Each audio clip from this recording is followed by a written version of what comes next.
This will be the Patrolling Surf Lifesavers' first important task for the day. By placing the patrol in the safest area on the beach, you are taking one step forward in preventing any unnecessary problems. By arriving at least 30 minutes before the patrol is due to start, you have the time to organise the patrol area without rushing. Again, now it's been a really hot day today, so has everyone got their sunscreen? The patrol captain should assemble his or her team before going on duty. Without doubt, the person with the most responsibility on the beach during patrol hours is the patrol captain. The safety and well-being of the beach-going public is in your hands, and it is the patrol captain's duty to provide an efficient patrol. The patrol captain is the leader and must manage a team of surf lifesavers who need to be proficient and ready at any time to perform rescues and cope with emergency situations. The number of members on patrol, the hours of duty and the method of patrol will vary around Australia.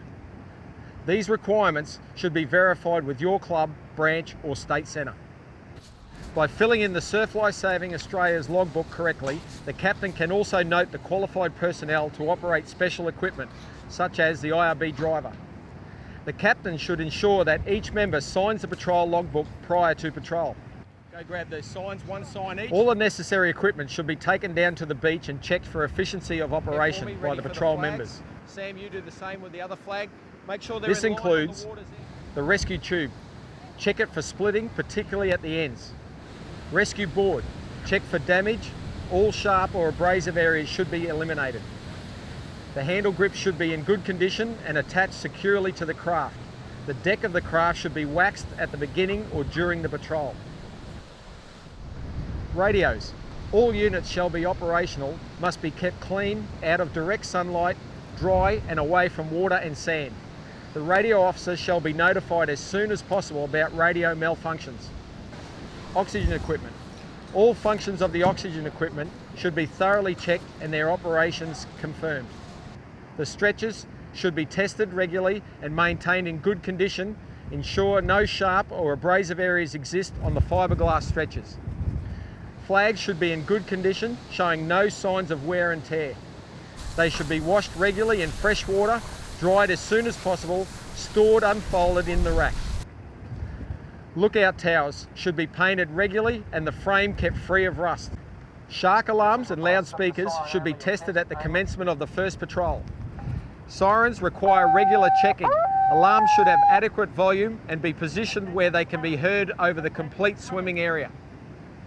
With the IRB, the nominated IRB driver should ensure the floorboards are secured and fitted correctly, the craft is inflated to the correct pressure, ensure that the required equipment is stored and secured, check to ensure radio equipment is functioning and that the IRB is placed near the water's edge and the motor tested.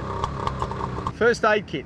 Ensure there are adequate first aid supplies on the beach and in the first aid room and appropriate treatment for marine and envenomation cases.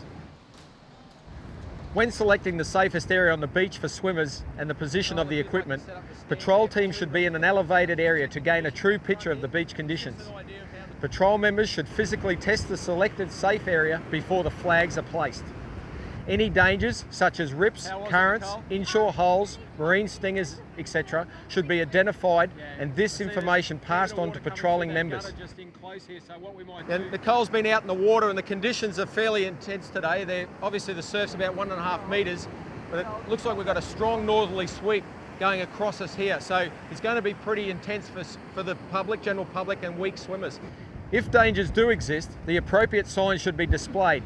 Attention should be given to the suitable areas for surfboard riding clear of the bathing public. The patrol captain will, at the start of the patrol, designate emergency procedures, the role of each member and follow-up treatment. Once the members are aware of their roles and responsibilities, the patrol team will set up the patrol equipment to suit the conditions. Depending on the beach location and environment, the amount of equipment required will vary. Again, branches and states around Australia may set mandatory patrolling equipment which all clubs shall have on patrol. Here's an example of the appropriate places the surf lifesaving equipment should be placed. The red and yellow flagged area marks the safest location for swimming. In the northern parts of Australia, swimmers are encouraged to swim in the stinger nets provided. The surfcraft area signs are set either side of the patrolled area flags. Rescue equipment should be positioned at the edge of the patrolled area, adjacent to any recognised dangerous area. Portable tower and arena should be placed central in this area, and the appropriate conditions flag should be placed in an easily visible position. Whilst there are swimmers in the water, a patrol member should be on surveillance in the tower to clearly observe the overall area. Shade should also be provided, and the use of binoculars can also assist in surveillance techniques. In the patrol arena or tower area, other equipment including a stretcher, loudhailer, first aid kit, oxygen resuscitator, blanket, signal flags, and the remaining flags should all be stored.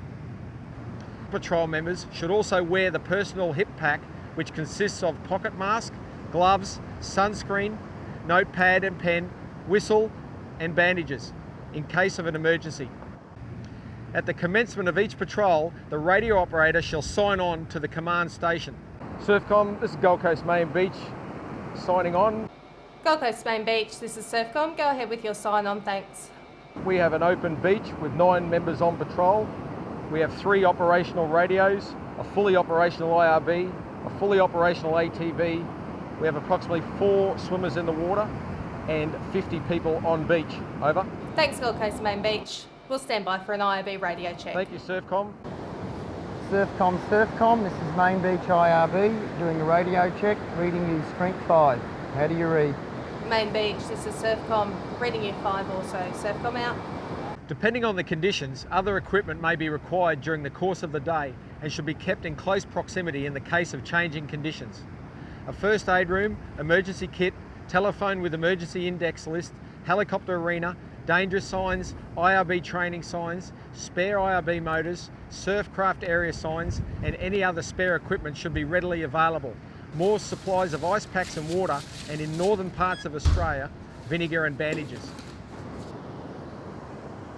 Just stay ready for me, mate. I want to keep an eye on those 2 girls in that gutter. Might have to go down a little bit closer, Jackson, just in case, mate.